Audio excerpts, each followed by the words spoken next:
విజయనగరం జిల్లాలో భారీ అగ్ని ప్రమాదం చోటు చేసుకుంది. గ్యాస్ సిలిండర్లు పేలడంతో పలు ఇళ్లు దగ్ధమయ్యాయి. ఘటన ప్రకారం సంతకవిటి మండలం సిరిపురం గ్రామంలో ఓ ఇంట్లో అకస్మాత్తుగా మంటలు చెలరేగాయి. దీంతో ఆ ఇంట్లోని గ్యాస్ సిలిండర్ పేలి మంటలు చుట్టుపక్కల ఇళ్లకు వ్యాపించాయి.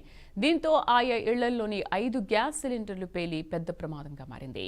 ఈ ప్రమాదంలో సుమారు 10 ఇళ్లు ధ్వంసమయ్యాయి. దీనిపై సమాచారం అందుకున్న ఫైర్ సిబ్బంది సంఘటనా స్థలానికి చేరుకుని మంటల్ని ఆర్పే ప్రయత్నం చేస్తున్నారు.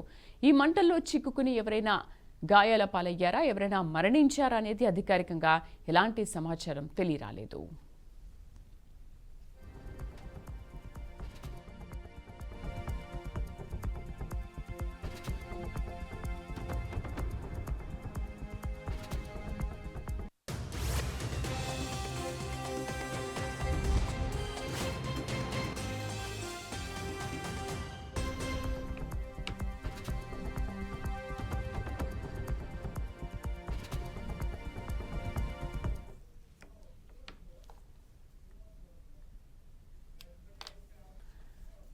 విజయనగరం జిల్లాలో భారీ అగ్ని ప్రమాదం చోటు చేసుకుంది. గ్యాస్ సిలిండర్లు పేలడంతో పలు ఇళ్లు దగ్ధమయ్యాయి. ఘటన ప్రకారం సంతకవిటి మండలం సిరిపురం గ్రామంలో ఓ ఇంట్లో అకస్మాత్తుగా మంటలు చెలరేగాయి. దీంతో ఆ ఇంట్లోని గ్యాస్ సిలిండర్ ఒక్కసారిగా పేలడంతో చుట్టుపక్కల ఇళ్లకు వ్యాపించాయి. దీంతో ఆయా ఇళ్లలోని 5 గ్యాస్ సిలిండర్లు పేలి పెద్ద ప్రమాదంగా మారింది. ప్రమాదంలో సుమారు 10 ఇళ్లు ధ్వంసమయ్యాయి. దీనిపై సమాచారం అందుకున్న ఫైర్ సిబ్బంది సంఘటనా స్థలానికి చేరుకుని మంటలను ఆర్పే ప్రయత్నం చేస్తున్నారు. ఈ మంటలో చిక్కుకుని ఎవరికైనా గాయాలయ్యాయి, ఎవరైనా మరణించారా అనేది అధికారికంగా ఎలాంటి సమాచారం తెలియరాలేదు. పూర్తి సమాచారం మా కరెస్పాండెంట్ శ్రీనివాస్ అందిస్తారు. శ్రీనివాస్, అసలు ప్రమాదం ఎలా జరిగింది? దీంట్లో ఎవరికైనా గాయాలయ్యాయి, ఎవరైనా మరణించారా?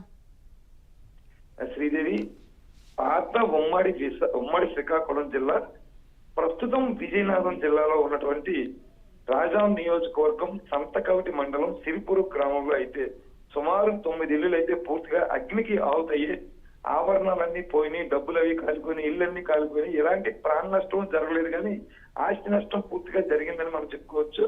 దీనికి 2 రకాలుగా కూడా రీజన్స్ చెప్తా ఉన్నారు. ఒకటి, గ్యాస్ సిలిండర్ పేలడం వల్ల ఒక ఇంట్లో ఈ ప్రమాదం సంభవించిందని చెప్తా ఉన్నారు. అలాగే షార్ట్ సర్క్యూట్, కరెంట్ విద్యుత్ షార్ట్ సర్క్యూట్ నెపంతో కూడా ఇలాంటి సంభవించిందని కూడా స్థానికంగా చెప్తా ఉన్నారు. అది ఎలా జరిగిందనే దాని మీద పూర్తిగా కూడా నివేదిక తయారు చేస్తున్నారు, ఇన్వెస్టిగేషన్ చేస్తూ ఉన్న పరిస్థితి అయితే ఉంది. రెండో విషయం చూసుకుంటే, ఈ ప్రమాదం జరిగిన వెంటనే నియరెస్ట్ లో ఉండే పొందూరు గ్రామంలో ఉండే ఫైర్ ఇంజిన్ హోదావుతున్న సంఘటన స్థలానికి చేరుకుని మంటలను అయితే అదుపు చేశారు. ఇంకా మంటలు వ్యాపించకుండా ఆ 9 ఇళ్లతోనే కట్టడి చేసిన పరిస్థితి అయితే ఉంది. దీని మీద ప్రభుత్వం కూడా కొంచెం ఇమీడియట్ గా కూడా సహాయక చర్యల్లో పాల్గొనమని ఆదేశాలు అయితే జారీ చేసిన పరిస్థితి. స్థానిక మంత్రి అచ్చెన్నాయుడు కావచ్చు, కేంద్ర మంత్రి రామ్మోహన్ రెడ్డి కావచ్చు, ఆ సంబంధిత శాఖ అధికారులకి ఆదేశాలు జారీ చేసి ఇమీడియట్ గా కూడా వాళ్ళకి అంటే ఏదైనా పునరావాస కేంద్రాన్ని తరలించడం, ఆ 9 కుటుంబాలకు కావాల్సిన పోషణ అందించడం లాంటి చర్యలని, సహాయక చర్యలని చేయాలని ఇప్పటికే సూచనలు అయితే జారీ చేశారు. శ్రీనివాస్, అసలు కరెక్ట్ గా ఎన్ని గంటల ప్రాంతంలో ఈ ప్రమాదం జరిగింది? ఇప్పటికైనా మంటల్ని అదుపు చేశారా? అదుపులోకి వచ్చాయా? మంటలు పూర్తిగా అదుపులోకి వచ్చాయి.